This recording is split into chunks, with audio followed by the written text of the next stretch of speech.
Halo Sobat Besti, jumpa lagi kita di bincang-bincang seputar statistik Kabupaten Semarang. Pada episode kali ini, sudah hadir narasumber di hadapan saya, yakni Mbak Niken Shalindri. Bukan ya? Oh, bukan.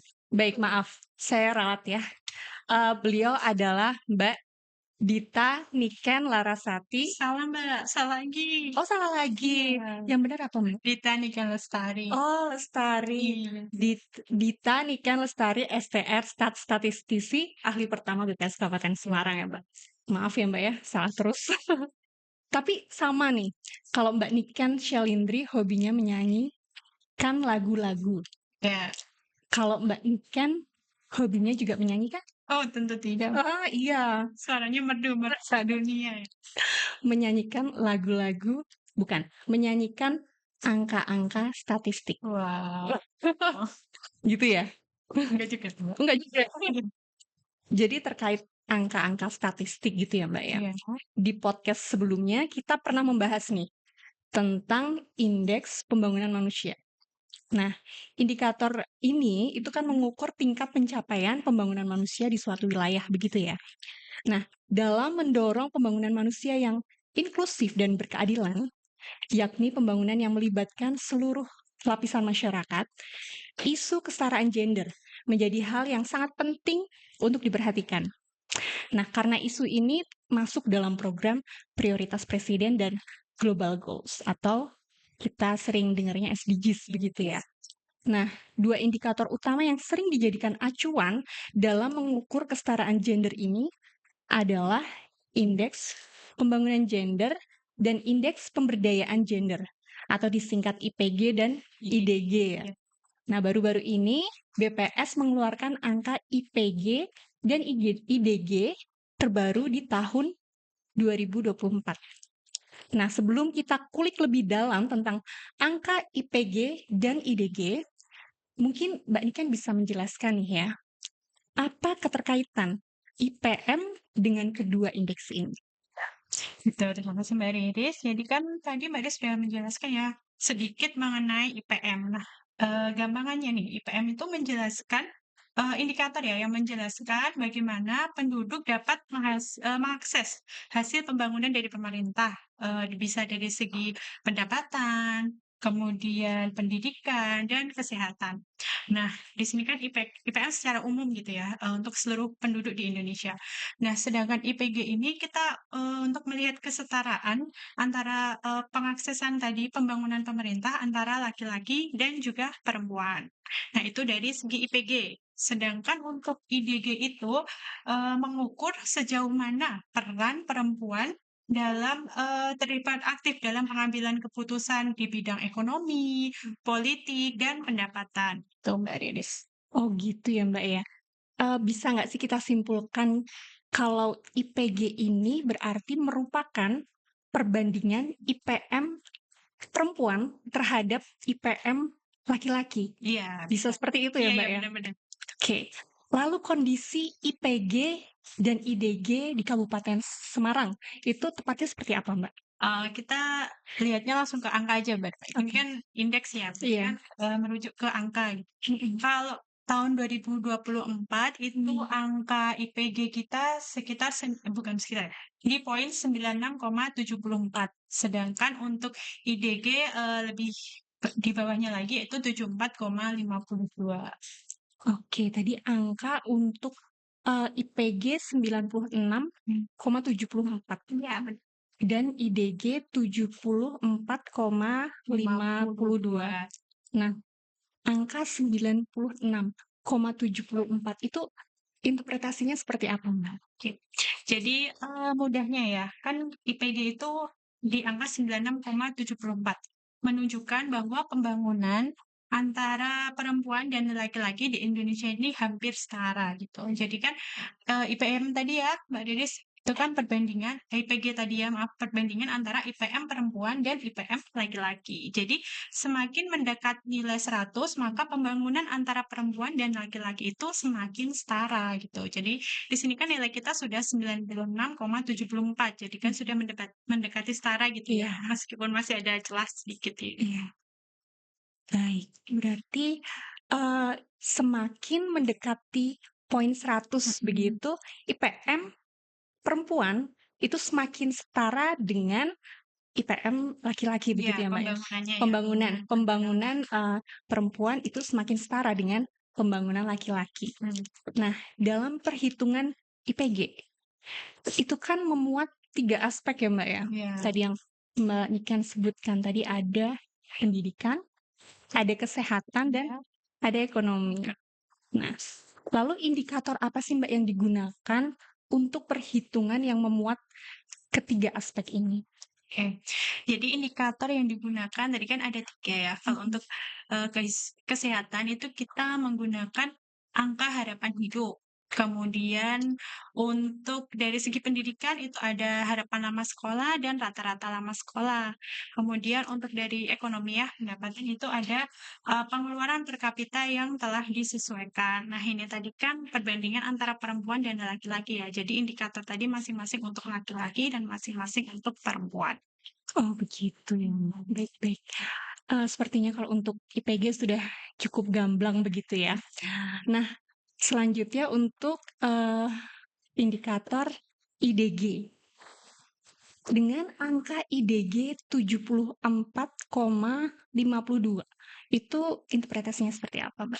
Oke, jadi kalau untuk angka IDG Kabupaten Semarang tadi 74,52, ini berarti mengindikasikan perempuan itu sudah cukup aktif ya dalam keterlibatannya hal-hal strategis seperti pengambilan keputusan dalam perekonomian ya, kemudian dalam hal politik dan juga dalam pendapatan gitu sih Mbak Riris. Iya. Meskipun tadi ya, celahnya masih banyak ya, dia kan dari Iya, 70 ke 100, jadi masih ada peluang lagi bagi perempuan untuk terlibat lebih aktif dalam hal-hal strategis tersebut.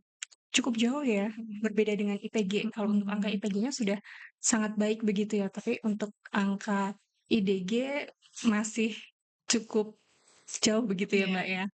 Nah, selanjutnya kalau untuk IDG itu tadi kan ada, beberapa aspeknya juga gitu ya, untuk mengukur, angka IDG. Nah, indikatornya itu apa saja, Mbak, untuk perhitungan IDG? Nah, untuk IDG tadi dari sisi politik ya, partisipasi politik itu ada keterlibatan perempuan dalam lembaga eksekutif dan legislatif. Nah, kalau di Kabupaten Semarang sendiri itu lebih ke lembaga legislatif ya, anggota DPR gitu. Kalau menteri belum ada ya di Kabupaten Iya. Semarang kan ya. Siap. Kemudian partisipasi ekonomi ini adalah proporsi perempuan dalam pengambilan keputusan di misalnya di perusahaan kita mudahnya tuh menyebutnya manajer gitu ya, atau pengambil keputusan penting lainnya gitu di perusahaan. Kemudian yang selanjutnya ada, pendapatan perempuan gitu, Mbak Ris. Di pendapatan perempuan dibandingkan dengan pendapatan laki-laki.